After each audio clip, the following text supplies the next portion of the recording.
Okay, so we talked about infrastructure, small business. What else do you want to do in Waterford, or what else do you want to see discussion of in Waterford? Well, I think generally what our campaign from the Green Party and what other people's campaigns are really focusing on is kind of what our motto says, which is fresh faces, fresh ideas. The people that have been in office for quite a while, there's within the way they're operating, there's limited transparency, there's limited communication, there's a breakdown of the relationships that you see between not only the various parts of government, but the government and the community. And they keep telling us, we have a great relationship with the community. But that's not what I see. I don't see people that are involved. I don't see accessible websites with information. I don't see people coming to meetings to hear what's being discussed. And I think that our campaigns and a lot of others really want to look at, let's get some new voices in town government, and let's make sure that we're communicating respectfully with all members involved in decisions as well as the community. Now, what are the boards and commissions in Waterford that people might also be interested in getting involved in? Yes. There's a Shellfish Commission, comes readily to mind. There's commissions that deal with zoning as well. There's an Economic Development Commission, It's pretty standard things, but through the commissions, if you're interested in getting involved, you can go look at what's available and then see if you can get on one. Anyone can do it. You don't have to be elected. You just have to have some qualifications.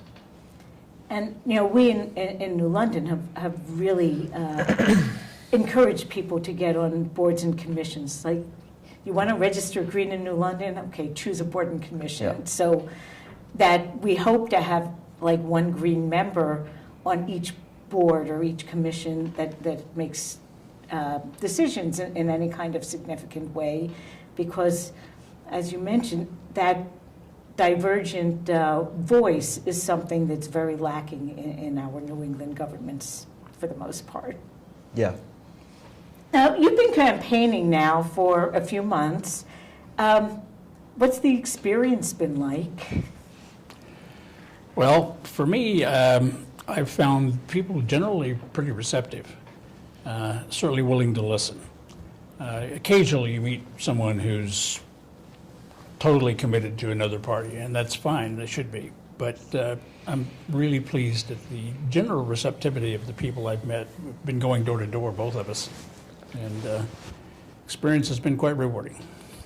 Yeah, I've found people to be very, very receptive. Obviously most people are not registered as Greens in Waterford, but what we're saying, the issues that we're trying to promote, that speaks to a lot of people, because people are frustrated and they are ready for a change in Waterford government. And as I go door to door and I talk to people, I find very few people who don't like what we have to say.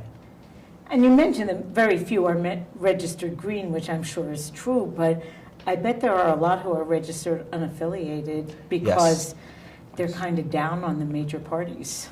Yeah, and those are people that we're trying to speak to as well. The independent voter, the person who's not just going to fill out a straight Republican or Democrat line, the person who's going to look at the candidates and look at what speaks to them.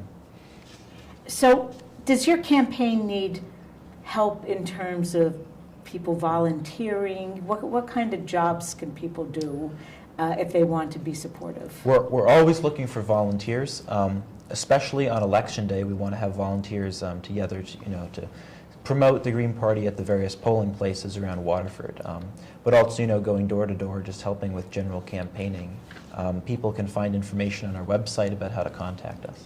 Okay, and we did not put that up there, but is waterfordgreenparty.org? It is waterfordgreenparty.org. It is on the sign. Oh, yeah. Oh, good. I'm glad we have it, because we did not type it in.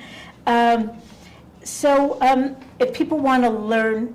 Now, I had sent you a message, and I was kind of unhappy to hear that there don't seem to be candidate forums and debates going on for any positions other than the first selectman.